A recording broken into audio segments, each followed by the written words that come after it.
பசங்களோட boost Horlicks கிரேவிங்ஸை composite பண்ணுறதுக்காக so வீட்லேயே நட்ஸ் பவுடர் வந்து ப்ரிப்பேர் பண்ணி வச்சுப்பேன். ஸோ பாலில் ஒரு 2 ஸ்பூன் மிக்ஸ் பண்ணி பசங்களுக்கு வந்து குடிக்க கொடுத்துருவேன். இதுக்கு வந்து கொஞ்சம் சாக்லேட் ஃப்ளேவராக இருக்கிறதுனால ஸோ அதையும் வந்து லைக் பண்ணி குடிச்சிருவாங்க. டெய்லி கொடுத்தாலும் போர் அடிச்சிடும். ஸோ ஆல்டர்னேட் டேஸில் வந்து நான் கொடுத்துப்பேன்.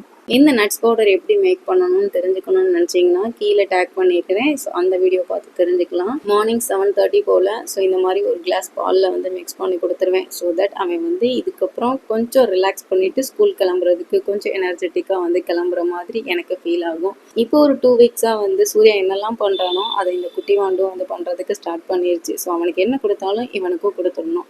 மார்னிங் கிளைமேட் கொஞ்சம் சில்லுன்னு இருக்கிறதுனால ஸோ சிம்பிளாகவே இன்னைக்கு வந்து 1 பாட் ரைஸாக தக்காளி சாதம் தான் ரெடி பண்ணியிருந்தேன். ஸோ இதை டிஃபன் பாக்ஸில் பேக் பண்ணிவிட்டு சைட் டிஷ்ஷாக கத்திரிக்காய் பொரியல், ஒரு ஹாஃப் பாயில்டு எக்கும் வச்சு, ஸ்நாக்ஸுக்கு முறுக்கு, அஸ் யூஷுவல் பனானா வச்சு லஞ்ச் பேக் ரெடி பண்ணியாச்சு. பாய்.